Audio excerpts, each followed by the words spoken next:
I never intended to step into that house clutching only a tiny handbag and a weary half-smile. Yet life has its own cruel talent for ripping masks off exactly when you're clinging to them hardest. I hadn't even crossed the threshold of the living room when Grandpa's voice sliced straight through the small talk.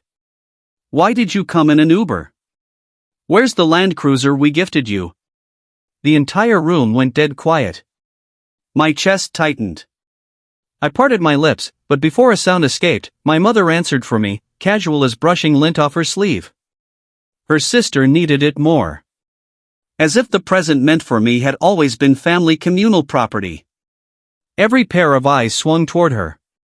But Grandpa simply fixed his gaze on me, those sharp gray eyes remembering things the rest of the family liked to pretend he'd forgotten.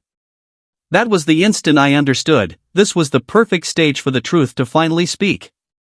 My sister, Ayla, had spent years trailing one pace behind me until she discovered the advantage of walking straight across my back. In the beginning I believed her tears, her 2 a.m. confessions, her soft-spoken "I wish I had even half your luck." I thought that was love. But betrayal never announces itself with trumpets. It tiptoes in wearing bedroom slippers. It started with dresses borrowed and never returned. Then money forgotten in her purse. Then the guy I was seeing who suddenly started asking Ayla for advice about my family. I swallowed every incident because I loved her far more than she ever loved fairness. And she banked on that. The Land Cruiser wasn't a random theft. It was merely the deepest cut in a long series of paper-thin ones. I learned the fact 7 days later. Ayla hadn't needed the car at all. She had demanded it. She marched to our mother and said, "She barely drives anywhere. I actually have places to be." And Mom, forever dazzled by her baby, transferred my birthday gift without so much as texting me. I didn't scream. I didn't fight. I simply went cold and silent. They read my silence as surrender. That was mistake number 1. Real revenge isn't born from rage. It's born from crystal clear vision. I surveyed my life and saw how long I'd played the dutiful daughter, the forgiving sister, the mature one. Enough. I started observing. Listening. Cataloging. Every falsehood. Every calculated twist. Every time Ayla used someone up and stepped over the corpse. I studied her habits more closely than she ever studied herself. And I waited. Because revenge is nothing if not exquisite timing. Ayla had one fatal vulnerability: she craved Grandpa's approval. The same approval she had never once earned through merit. So she fabricated it. Inflated stories. Claimed credit for things she never lifted a finger for. And she sold him the portrait of a responsible, organized, reliable granddaughter. I let her keep polishing that portrait until it gleamed.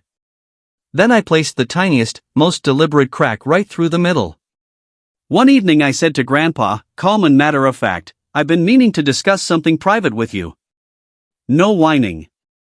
No tears. Just facts. I told him the Land Cruiser had vanished.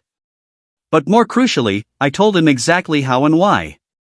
I watched the muscle in his jaw jump, not fury, but the far heavier weight of disappointment. He said nothing that day. He was thinking. Weighing. Just like me. Later, when the whole family gathered again, Grandpa looked at my mother. Then at Ayla. Then at me. He spoke slowly, the way old commanders do before ordering in advance. "Why exactly did your sister need that vehicle more than its owner?"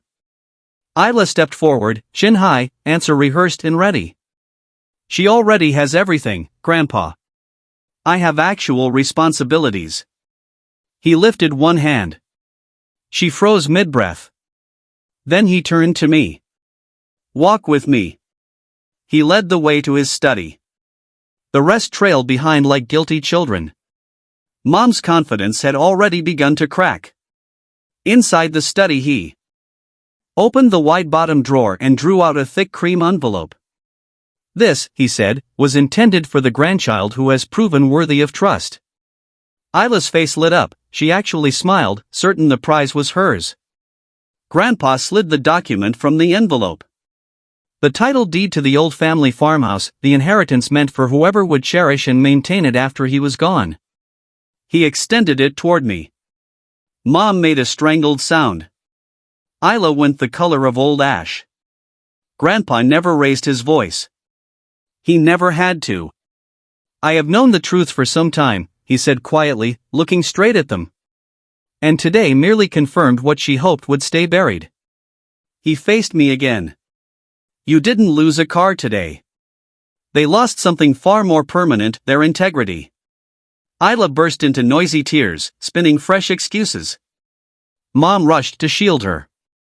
But Grandpa simply walked past them both, placed a steady hand on my shoulder, and said, "This land is yours now. And the next time anyone tries to take what belongs to you, you come straight to me." As we left the study, Ayla collapsed into genuine sobs for what might have been the first time in years. Mom followed, face burning with shame she couldn't hide. I felt no gloating, no remorse. Only the quiet exhale of something long compressed finally being released. Because real justice doesn't always thunder from the sky. Often it arrives as the softest whisper. Now they understand. And for the first time in a decade, I am no longer the silent one in the room. They are. Like, subscribe, and smash that bell before it smashes you. Stay with Reddit Tales Times for chilling twists, haunting tales, and daily doses of the disturbing. You've been warned.